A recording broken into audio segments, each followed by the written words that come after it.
Clear है? One of the important topic, wow level वाला topic है जहर, इट्स अ जहर topic, you can't miss it, it is, ये पेपर में आएगा। अब यहां देखेंगे elastic potential energy of stretch wire, आप इस टॉपिक को ध्यान से समझिए, डेफिनेटली एग्जाम में आने वाला टॉपिक है। अब क्या हुआ मेरे बच्चे, मेरे पास एक रॉड है, अब इस रॉड को मैं क्या करता हूं, खींचता हूं।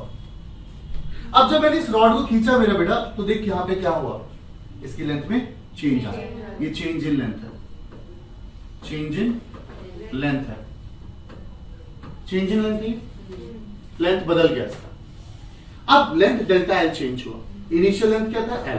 जब मैंने फोर्स एफ एक्सटर्नल लगाया, जब मैंने फोर्स एफ एक्सटर्नल लगाया, अब क्या होता है, ध्यान से सुनिएगा, जब आप एक वायर को स्ट्रेच कर रहे हैं, तो स्ट्रेच करने के बाद उसका रीस्टोरिंग फोर्स क्या कर रहा है, वो चाहता है कि मैं अपने शेप को ना बदलूं।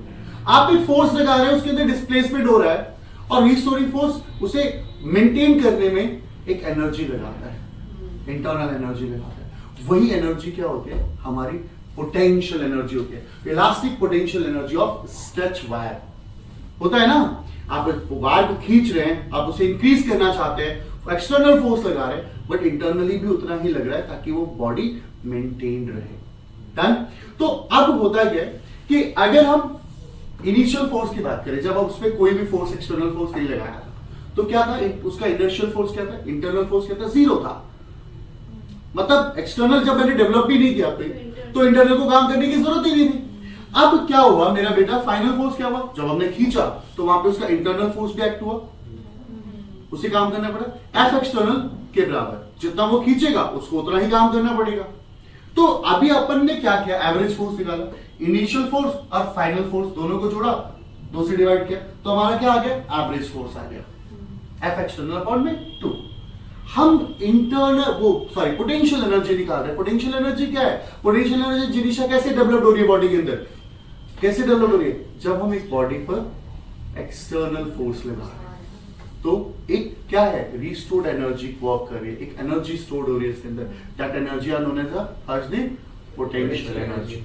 अब मेरा बेटा वर्क डन का फॉर्मूला क्या होता है, and average force into displacement upon cos theta, ये होता है, हाँ या ना हर्षदीप?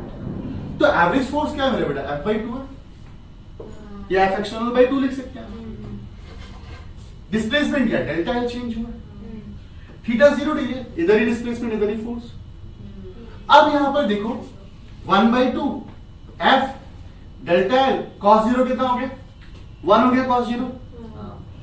अब मेरे बच्चे मैंने क्या किया, मल्टीप्लाई और डिवाइड कर दिया इस इक्वेशन को A इंटू एल, ए बोले तो एरिया, एल बोले तो ओरिजिनल है, तो A इंटू एल क्या होगा Harshdeep, that is the volume.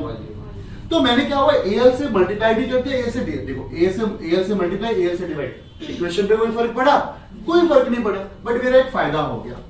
फायदा क्या हुआ कि मैंने यहां पर, ध्यान से सुनो, मैंने यहां पे क्या किया, A को यहीं छोड़ा, L को भी यहां लेके चला गया इसके नीचे, तो यहां देखो क्या फायदा हुआ, F अपॉन A स्ट्रेस बन जाता है, AL वॉल्यूम हो जाता है, और ये स्ट्रेन हो जाता है, हो जाता है। अब क्या हुआ, मैंने वॉल्यूम को नीचे बुला लिया, मत बुलाओ कोई फर्क नहीं पड़ता, 1/2 रहा, F अपॉन A को मैं स्ट्रेस कह सकता हूं, और डेल्टा एल अपॉन को स्ट्रेन कह सकता हूं, तो ये भी फॉर्मूला बन गया potential energy per unit volume का, potential energy per unit volume का। बट अगर आप वॉल्यूम को इधर ही भेज दो, तो देखो अभी हमने ये क्या रखा, स्ट्रेस को मैं लिख सकता हूं यंग्स मॉडुलस इनटू में स्ट्रेन, अरे यार हाँ या ना, यंग्स मॉडुलस क्या होता है, स्ट्रेस अपॉन में स्ट्रेन, तो मैंने क्या किया, स्ट्रेस को लिख दिया यंग्स इनटू स्ट्रेन, तो 1/2 यंग्स की जगह यंग्स, स्ट्रेन का स्क्वायर, और वॉल्यूम को भेज दिया। तो यही फॉर्मूला आपका पोटेंशियल एनर्जी का एनसीईआरटी में गिवन है, that is the potential energy की डेरिवेशन, बहुत इंपॉर्टेंट एग्जाम के लिए।